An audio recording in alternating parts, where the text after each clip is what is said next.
Hey guys, welcome back to Risa Ranch. I'm really excited to bring another video to you guys today. I really appreciate and I'm really shocked and surprised about how many people watched the first video. It meant a lot to me. I didn't know just uploading it how many people would enjoy watching that. So I'm really excited to have you guys back again. Today we are going to be working on finishing the second floor some more. So you guys noticed in the last video, one of the main things that hasn't been done yet is the master bathroom upstairs. So I'm going to take you guys kind of through the process of getting that finished. The first thing that we're going to do today is we're going to do the tile work on the shower and on the floor. So I'll actually have you guys notice too that when we go to do this, part of the shower tile is already finished. I started doing that and I didn't hit record. So part of it's finished. You'll get to see the rest of it finished though. The process that goes through that, you can see the whole floor done. Hopefully next time we do this, I can get a tripod instead of just setting my phone on random things right now and my camera. So that way I can get some better shots and angles for you guys for the next video. So you guys are going to get to see the process of how the tile gets laid, how it gets grouted and finished. Then you get to see the final product today.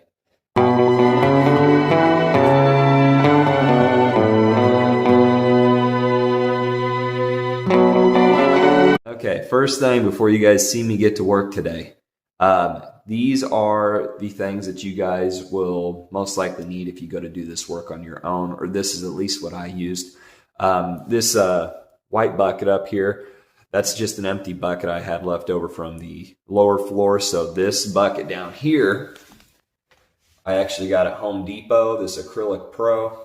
It's made for all sorts of different type of tile installation, whether it's stone, ceramic, porcelain, so on. You're going to need a bucket or so of that. I ended up going through 4 buckets for this entire project up for the upstairs bathroom between the shower wall and the floor. You are going to need some type of notch trowel. Depending on what you get is depending on what type of trowel you need. So on the back side, it usually tells you what kind of trowel you need. So I got this square notch trowel for all my installation. You're going to need a putty knife, at least one. I actually end up using 2 through this video, and that's for all of your mortar laying. Whenever you're laying the mortar down, you're going to slap it on the mud here, and you're going to even out with your notch trowel. All right, finally, once all of your tile installation or all of your tiles installed and you go to start removing spacers, you're going to need some type of wet sponge as well as a grout float. So those were the things that I used as I was installing the grout. Actually, too, on top of that, you're probably going to want to have a bucket of water. Mine's a little dingy now because I used that black grout. So you guys will see that getting installed here in a bit, but it's kind of a gray color now. I just need to go dump the bucket because I'm done with it. Finally, you will also need some spacers, wherever I got mine around here. All right, I had a pack of these. This is what they look like. I used, I think these are like 3/8 inch spacers on mine. Once again, your bucket will tell you exactly what you need for that. All right, so without further ado, let's go ahead and get started. All right, guys, so this is the start of the process. You guys will even notice my grandpa in most of these videos that I'm doing. He's been a big help whenever I've been working on things around my house. He was an independent contractor most of his life, and he actually did a lot of the work and lead on rebuilding homes in Joplin after the tornado they had about a decade ago. Anyway, so you guys can see what we're doing here. He got out his level, and we're making sure everything's level for this first course before we get going. A lot of this process is rinse and repeat. So you notice the back 2 walls I'd already finished before we got going on this project. You guys are going to be wanting to use your mud and get a good thick layer on. You can always take extra mud off. It's easier to take extra mud off than putting more on. After you mud, it's important that you go ahead and use your notch trowel to get good even strokes and lines where your tiles are going to be laid at. So as you lay the tile and you start working your way up, these first few pieces are pretty easy. We use the tile break. It's off on those sawhorses to the left as we were going to get even-ish cuts on the line. As you guys can see, as we build up, we're getting closer and closer to the shower controls. That's where this will take a turn and get a little bit more difficult. So once you get to these shower controls, you gotta either use a tile saw or a grinder. We used a little bit of both. We had those set up outside the house just so we weren't making a mess on the inside, which makes for a lot of unique cuts. But it's no problem. It just takes a little bit more time as you keep going through.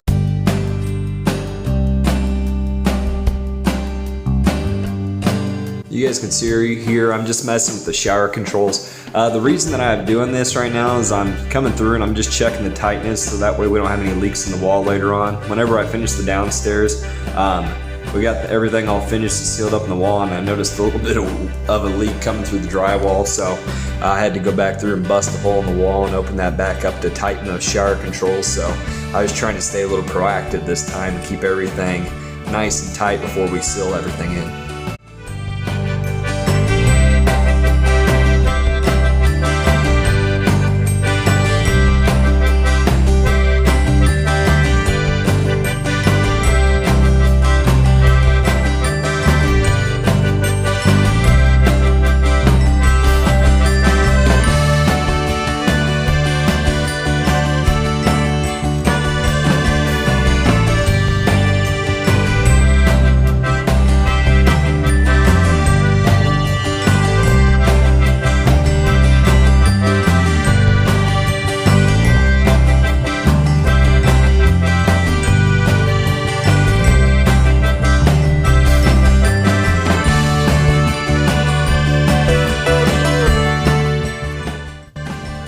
You'll notice here that on a few of these tiles, I'm actually putting the mortar on the back side of the tile, and then I'm using my square notch trowel to go ahead and grout the lines into the back of it. It just makes it a little bit easier on some of these tighter fits and squeezes. Instead of putting it directly onto the cement board, go ahead and get the back of the tile all lathered up before you put it in, and then just press it into place.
And finally, we're approaching the end here, final couple rows, the piece we've been looking for. As we approach the end here, the shower turned out really great. We'll give you a quick little view of it at the end. You know what, I always say, turned out pretty good, good enough for the girls that I go with.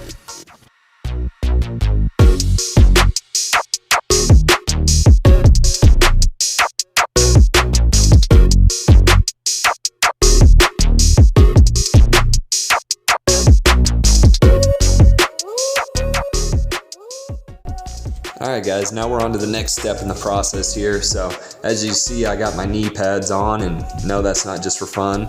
I do spend a little bit of time on my knees here, but I actually kind of looks like I'm on a rolly chair the way I'm flying around in this bucket.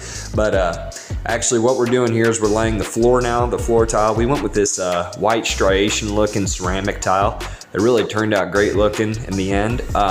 It's going to be the same process that we did on the wall, rinse and repeat, but I thought the floor was a little bit easier, one, because the tiles were a little bit bigger so they consume more space fast, and as well as that, you're not having to reach above your head. I've had a couple shoulder surgeries in my time, and that overhead work just starts wearing on me after a while.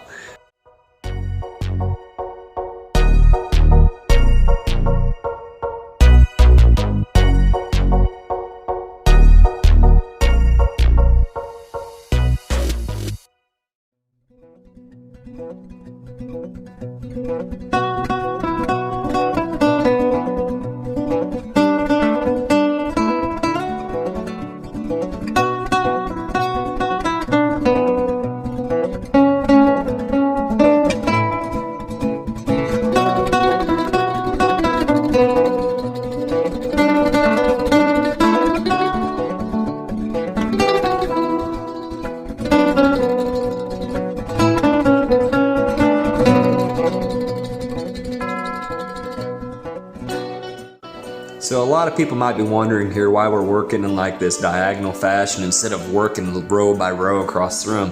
So the point of us doing this and working in this diagonal corner-like look is so that way we still have room to walk and work in the room as we go.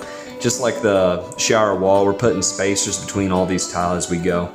We will come back and we'll finish out the rest of this corner that we're walking through after we go ahead and go through here. This actually took a couple days process. We let all these dry before we came back in and finished this off.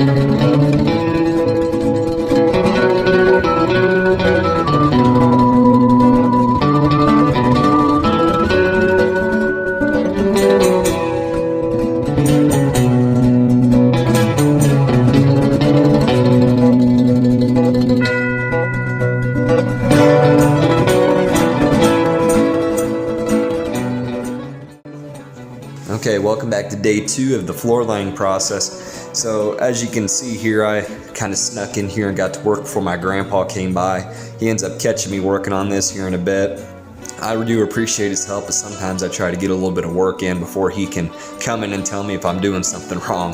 Not that I do things wrong very often, he's old school on a lot of the ways he does things, and so sometimes I try to get in and get things done before he comes in and does his critiquing.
And there he is, the man himself. He showed back up just in time. Actually, was helpful he showed up right about this time because I have some unique cuts to start making over here. So as you guys can see, we're starting to get over where a lot of the plumbing is on this west wall, I guess. Yeah, on the west wall of the house. So right over here, that little white pipe top that you guys see coming out, that's where the toilet's gonna sit.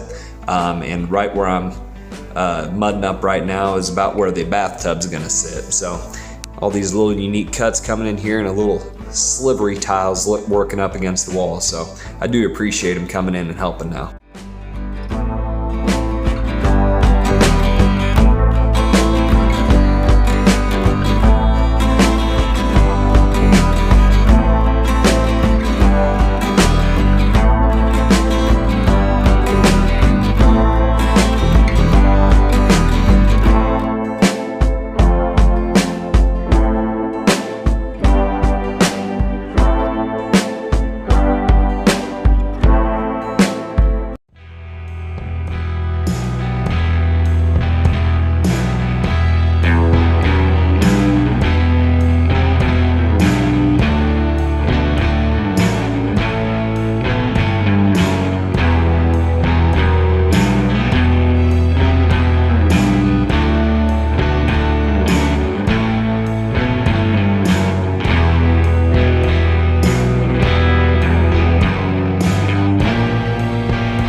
the final piece of the floor going in, it's time to move on to the next step of the process.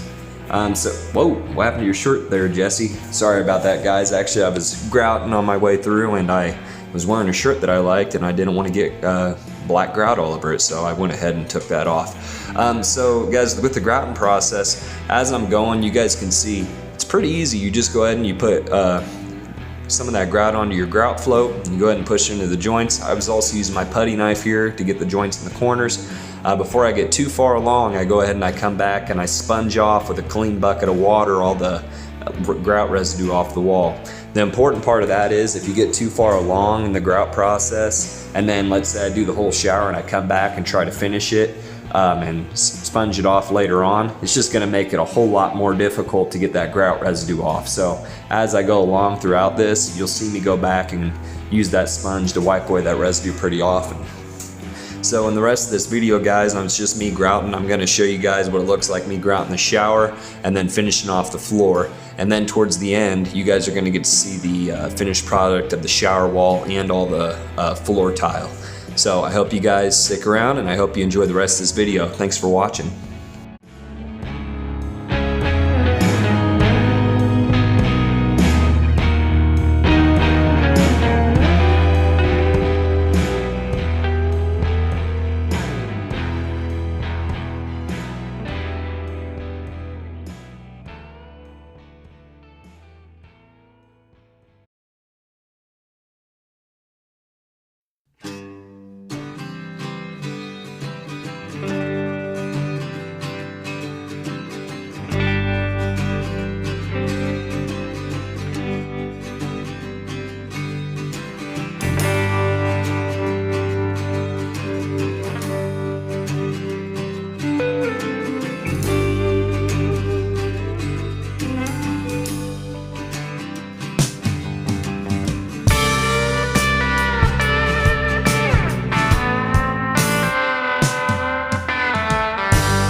thanks for watching another episode of Reister Ranch. Hope you guys enjoyed the final product on the tile and the grout work in the upstairs. And future videos, I'm going to be hopefully showing you guys a little bit of how the place was built from start to finish. I have a bunch of photos to share with you guys, and we'll talk about that in the final cost breakdown on everything.